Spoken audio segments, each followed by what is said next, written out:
Ah! Alika menjerit dalam hati bersamaan dengan teriakan lantang para saksi. Devan melepas jabatan tangannya pada Pak RT yang baru saja diutus sebagai wali Alika. Dengan 5 lembar uang 100 ribuan, kini Devan sah menikah siri dengan Alika. Merubah statusnya dari lajang menjadi seorang suami yang sah di mata agama meski tak tercatat oleh dinas kenegaraan. Setelah semua warga bubar, Pak RT kembali mengantarkan Devan dan Alika ke kontrakannya. Alika masih terus menangis. Ia merasa menjadi manusia paling buruk karena harus menikah dadakan tengah malam. Bahkan tak ada riasan apalagi gaun impian. Pak RT, jangan nangis lagi. Sekarang pacarmu sudah sah menjadi suamimu. Nanti kalau sudah ada waktu luang menikahlah di Kua agar pernikahan kalian sah di mata negara. Pak RT menepuk pundak Alika. Devan hanya diam saja, tak berniat menenangkan Alika yang masih terus menangis. Pak RT, kalau begitu Bapak pulang dulu. Nak, Devan, tolong jaga Alika dengan baik. Dia menjadi tanggung jawabmu sekarang. Lagi-lagi Devan hanya mengangguk sedikit tanpa berniat membalas ucapan Pak RT. Alika, hiks, hiks. Tangis Alika makin pecah begitu Pak RT pulang. Devan Megantara, ngapain nangis? Semuanya sudah terjadi, ketus Devan. Ia memperhatikan wajah jelek Alika yang semakin terlihat jelek saat menangis. Alika, bagaimana saya tidak menangis? Saya menikah dengan orang yang tidak saya cintai. Apalagi nikahnya cuma gini doang. Sambil menatap uang mahar 500 ribu pemberian Devan di tangannya. Devan Megantara, anggap saja kalau kamu belum menikah. Alika, mana bisa begitu Pak? Tadi Bapak mengucapkan janji loh. Devan Megantara, ya bisa. Anggap saja yang terjadi tadi bukan sungguhan. Aku pun juga ogah kalau beneran harus menikah denganmu.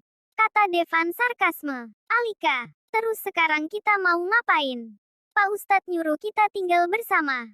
Apa kata adik dan bibiku kalau besok ke sini? Devan Megantara, tinggal bersama itu kalau nikahnya saling mencintai. Sementara kita tidak, nanti aku akan langsung pulang. Alika, jadi kita tidak tidur sekamar. Devan Megantara, ya tidak, mana mau aku tidur denganmu. Alika, serius ya Pak? Kedepannya saya boleh melakukan apa saja, kan? Devan Megantara, ya boleh. Ingat baik-baik. Tidak ada yang berubah dengan kehidupan kita meski kita sudah menikah. Aku tidak mau ambil pusing kejadian tak diinginkan ini. Aku bebas. Kau bebas. Dan status kita di mata umum adalah bos dan atasan. Mengerti. Alika mengangguk seraya meremas jemari di bawah sana. Alika, mengerti Pak. Rahasia. Devan Megantara. Oh ya, ada satu lagi. Mengenai pernikahan kita. Usahakan jangan ada satupun orang yang tahu. Cukup kita berdua saja. Kening Alika berkerut membentuk 3 garis lurus. Alika, terus kalau bibi dan paman saya tahu bagaimana? Pak, mereka itu sering sekali mengunjungi saya dan adik ke sini. Loh. Bahkan tadi sore bibi datang mengajak adik menginap di rumahnya. Tutur Alika. Devan Megantara. Mereka tidak akan tahu kalau kau tidak memberitahu. Jadi jaga mulutmu rapat-rapat. Pakai lem bila perlu. Devan kesal sendiri. Alika, bukan saya yang memberitahu, Pak. Tapi takutnya bibi dan adik saya bertemu Pak RT dan Pak RT menceritakan pernikahan kita ke mereka. Tidak menutup kemungkinan. Kan hal itu terjadi. Devan Megantara. Aduh, merepotkan saja. Devan mengeluh seraya menepuk jidatnya. Bisa-bisanya ia melupakan poin penting yang satu itu. Devan Megantara, kalau begitu kau pindah kontrakan malam ini juga. Suruh bibimu datang ke kontrakan baru jika besok ingin bertemu denganmu. Alika, apa Pak? Pindah. Jam 2:30 pagi begini mau pindah kemana? Alika melotot sebel pada bosnya. Devan Megantara, tinggal di apartemenku saja. Kebetulan aku memiliki apartemen kosong di dekat kantor. Alika, bayar. Pak, Devan Megantara, ya tidaklah. Aku tahu kamu tidak akan mampu. Anggap saja apartemen yang kuberikan termasuk mahar yang tadi. Maaf, tadi aku hanya memiliki uang cash sedikit di dalam dompet. Alika sedikit melotot mendengar hal itu. Alika, Bapak seriusan ini? Devan Megantara, iya, tapi jangan terlalu percaya diri.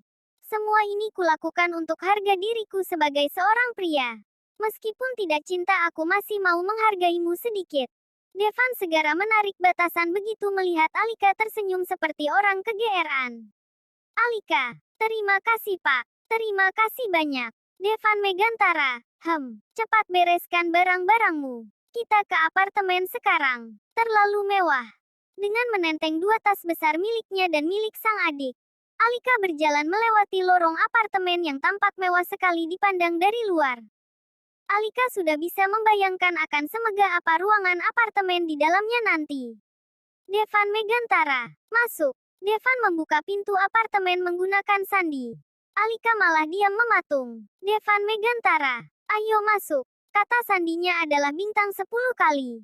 Jangan sampai lupa. Alika masih mematung di depan ruangan, membuat Devan menoleh ke belakang seraya menaikkan satu alisnya. Devan Megantara, kenapa lagi? Alika, saya mau pulang saja ya Pak. Tempat ini terlalu bagus untuk orang seperti saya. Devan Megantara, bagaimana sih? Bukannya tadi kau sudah setuju tinggal di sini? Devan langsung emosi. Alika, iya, Pak. Tapi saya kira tempatnya tidak semewah ini. Kalau tempatnya sebagus ini saya takut tidak kuat membayar tagihan listrik dan bulanan lainnya. Devan Megantara, astaga, aku yang bayar. Alika, jangan Pak, saya tidak enak. Devan Megantara, lalu maumu apa? Bayar tidak mau, dibayari tidak mau. Devan tambah emosi menghadapi sikap Alika yang makin lama semakin ngelunjak. Alika, saya mau pulang. Besok cari kontrakan yang kecil-kecilan saja, Pak. Alika. Devan Megantara. Devan sedikit mendesahkan napas kasar. Devan Megantara, ini sudah jam 4 subuh jadi tolong mengertilah. Suara Devan terdengar lembut tapi justru Alika merasa suara itu adalah suara Devan yang paling menyeramkan. Lebih baik disentak-sentak daripada diperlakukan lembut tetapi nadanya mengandung kalimat ancaman.